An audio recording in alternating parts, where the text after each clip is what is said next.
Level 666 has been designated Impresario Class Priority.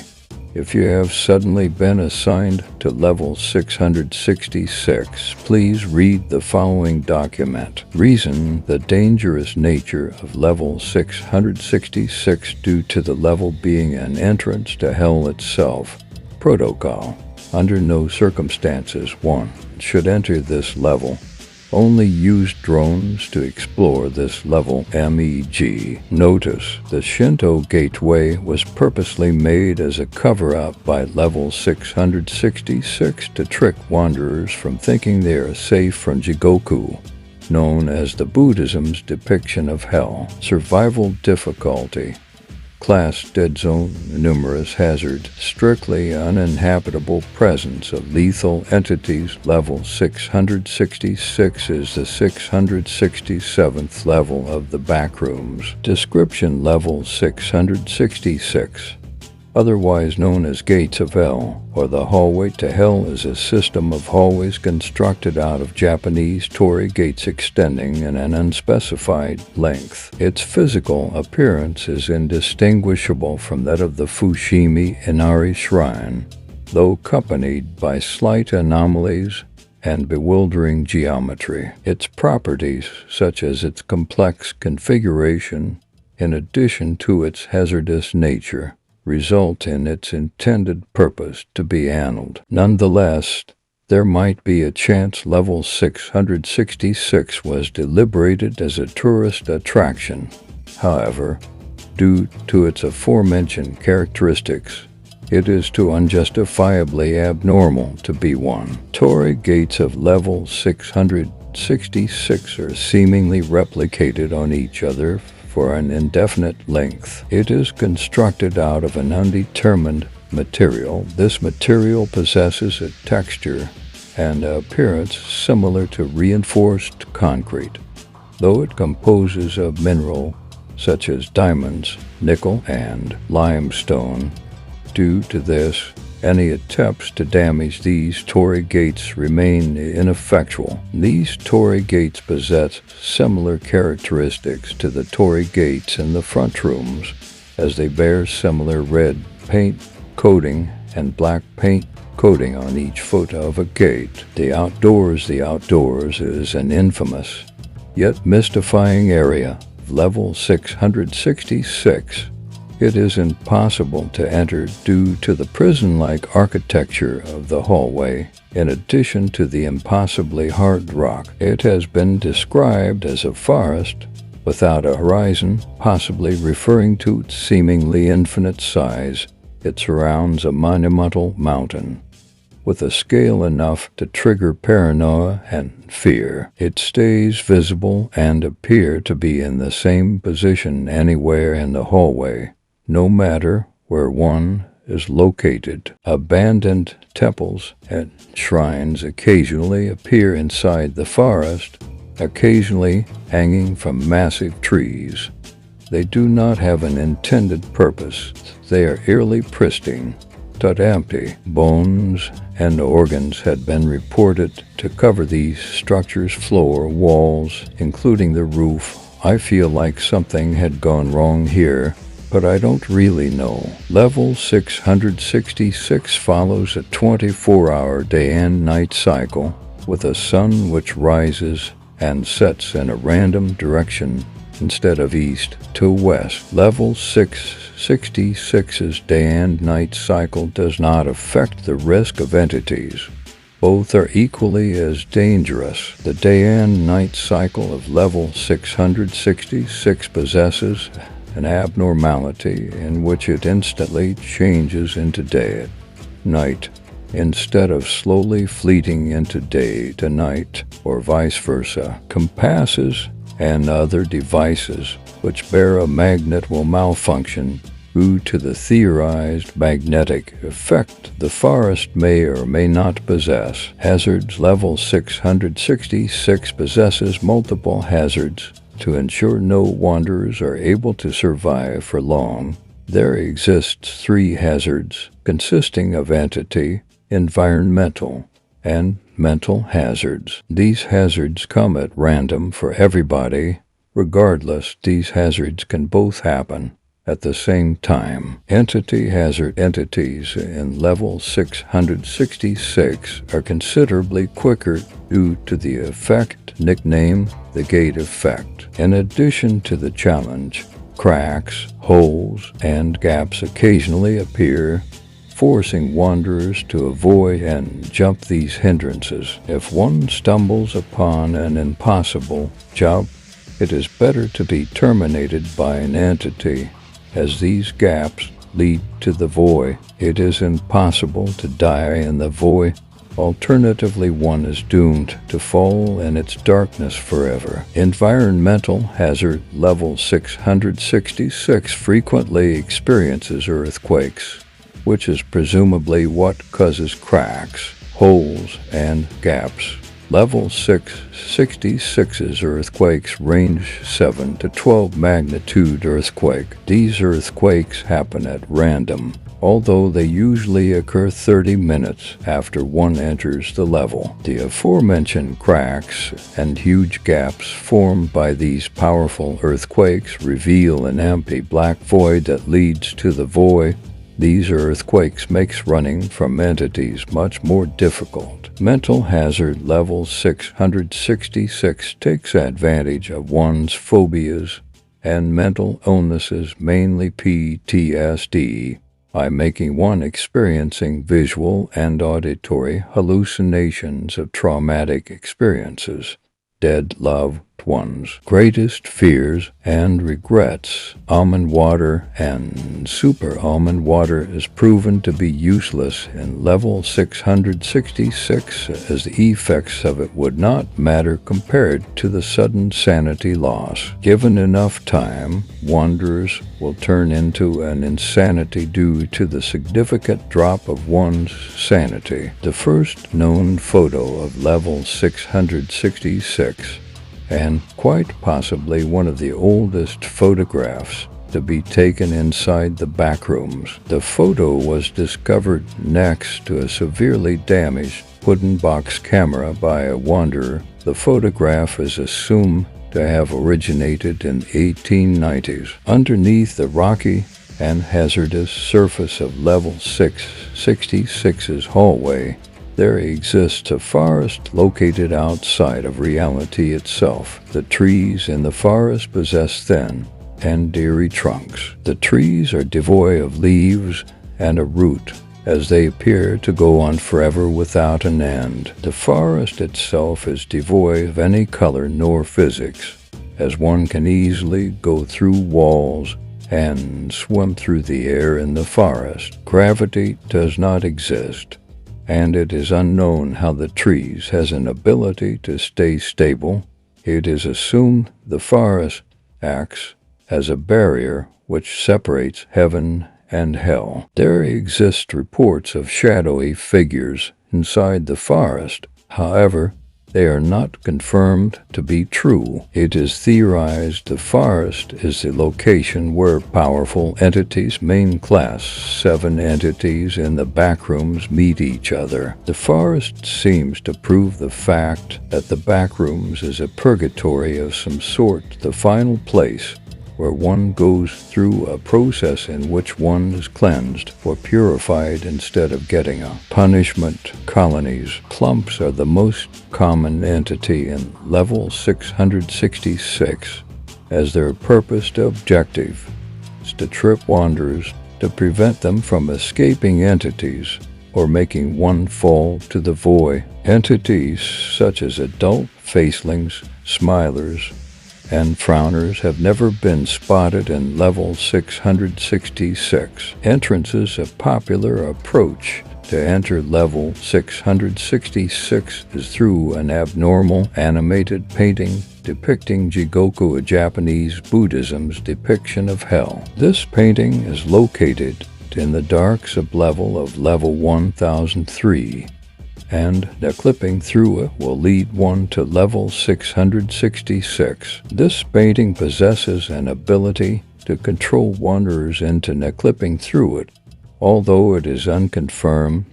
Getting eaten by the beast of level 5 and level 5 uncovering a pumpkin in level 10. Other levels possesses locations, which when knocked up through or enter, will lead one to level 666. Exits. If the Torii gates turn into Paifangs, an exit to level 909 is present further into the hallway. Swimming through a river cutting the hallway in half possesses a chance of leading one to level 100. A stairwell-marked market will lead one to level for 104. Other exits from level 666 to other levels do exist.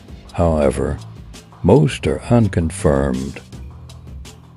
Description: Level -6, also known as polluted nature, or the level plague, is an expansive adulterated forest containing dull trees, tangerine grass, and withered flowers. The atmosphere has been polluted by the smog that nuclear infection produces. As the substance originated from level -6 and is still present on the level, level -6 was once known as a deciduous and habitable level. However, due to an incident that heavily impacted level -6, the level has been known as a polluted wasteland ever since. When traveling far enough, one can find an ocean.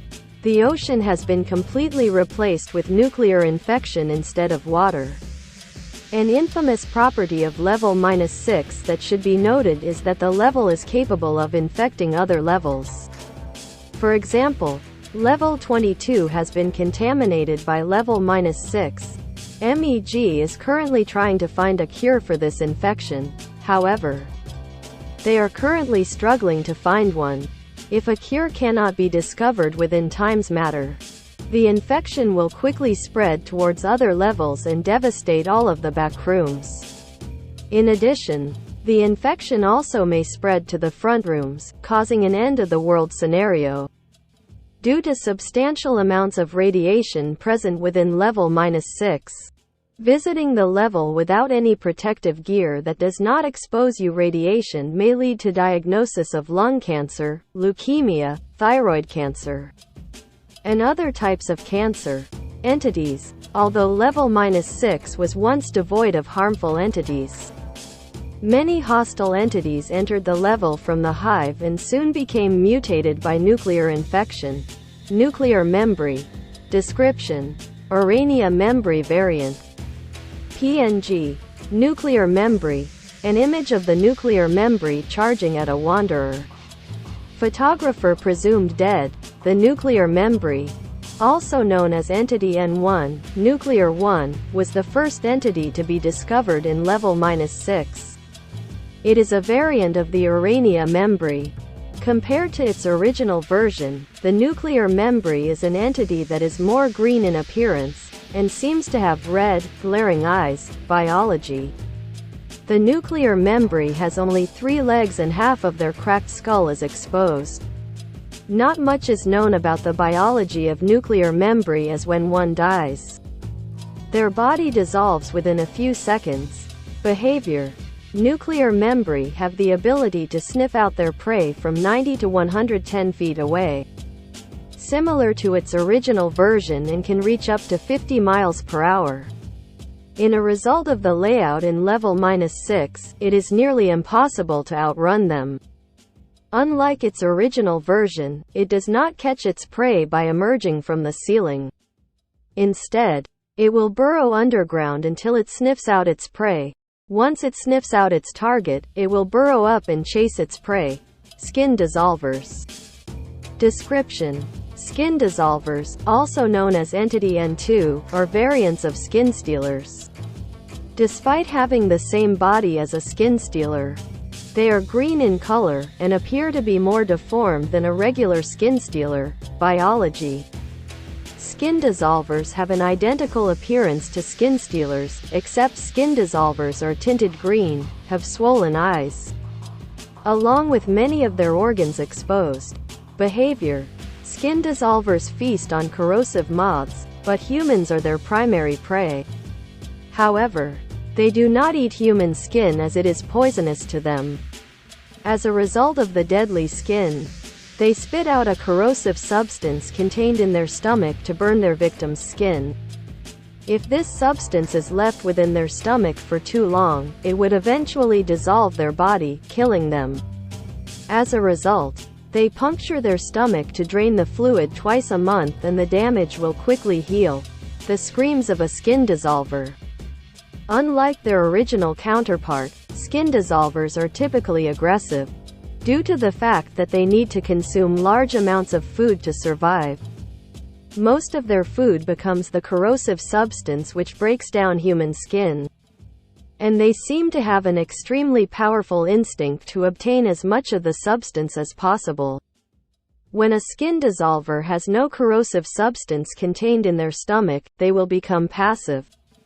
While passive, they will not attack any humans, and will switch to hunting corrosive moths. It is believed that this happens because human skin is poisonous to skin dissolvers, and without any corrosive substance to destroy human skin, they can no longer eat them. Corrosive moths. Description: corrosive moths, also known as Entity N3, are similar to death moths, but tinted green.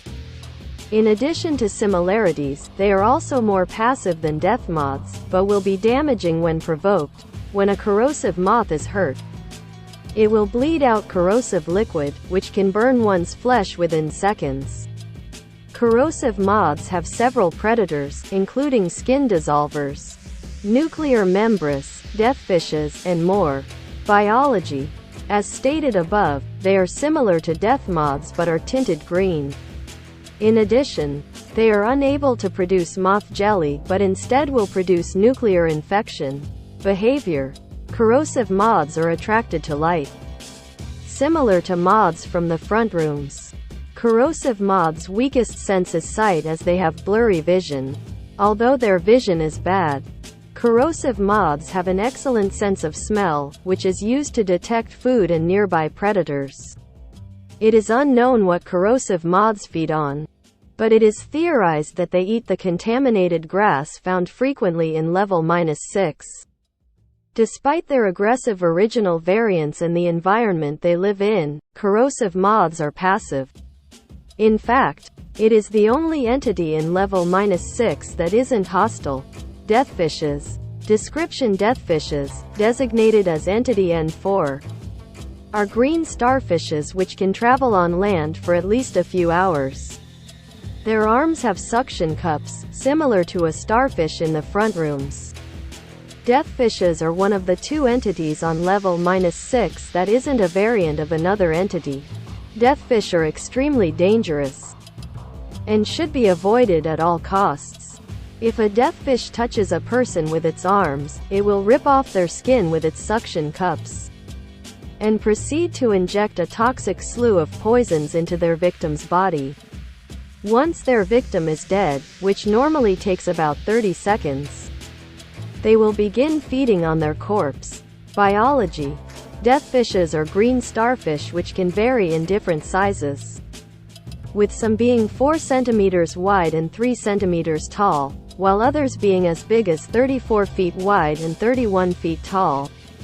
However, the bigger it is, the easier it is to run away from this entity. Behavior. Deathfishes are mainly aggressive towards all life on level -6, but mainly attack humans as their primary feeding. Deathfishes tend to hide from their prey so they don't notice them. However, once the prey comes near them, they will quickly jump on them and begin attacking them. The Nuclego. Description: Entity 99, more known as the Nuclego, or the Destroyer of Levels, is a 22 feet Wendigo-like entity that produces nuclear infection. Moreover, the Nuclego is the primary reason of why level -6 has turned into a polluted wasteland. Under no circumstances should anyone come near the Nuclego, as it will mean certain death.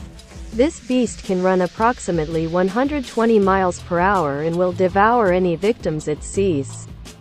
The Nuclego did not originate from level -6, as it arrived from another level. Many suggest that level being level 97. Huge skeletal parts that may match the nuclego have been discovered in other levels, such as level 998. This may indicate that there were other nuclegos, but they all went extinct except for one, that being the one that inhabits level -6, biology. The actual physical description of the nuclego is unknown due to being nearly extinct and incredibly difficult to find. However, the following details of the nuclego are based off of victims who survived this entity. The nuclego takes the appearance of a 22-feet wendigo with a giant hole on its back. An infinite production of nuclear infection appears to be dripping down from this hole. Behavior: the nuclego has no remorse for what it kills, as it is hostile to all life, and it will give the most gruesome death to its victims. These include trampling the bodies of their victims, tearing their victim's body one by one, and will even go as far as forcing them to eat their own body parts, colonies and outposts. Due to the many hazards present on the level, creating a colony or outpost is a death wish. Entrances and exits. Entrances. No clipping anywhere in the rotting caverns biome on level -5 will bring you here. Overtime. Wanderers may find an adulterated forest behind a window in level 14. Entering it will bring you here. Entering a glass door on level 1 with the inscription -6 above the door will lead you here. When walking through level 6, an entrance to the outdoors can be found, which will lead you here if you pass through it. Using an elevator on level 22 that leads to levels instead of floors and selecting -6 will bring you here, in the Crimson Forest. It is possible to find a metal fence that seems to stretch to infinity. Crossing this fence will cause the Crimson Forest to transition into level -6. Exits. Entering an abandoned 7 to 11 will transport you to level -7. Finding an underground entrance will lead you to either level 64 or the Hive. Traveling far enough in the oceans will take you to either level 7, level 41, or level 87. No clipping into a freestanding gray pillar will bring you to level -1000. Finding an abandoned large complex and entering it will take you to level 6. Random exit doors spotted randomly in caves will lead to level 21. Finding a metal fence and crossing over it will lead you to the Crimson Forest.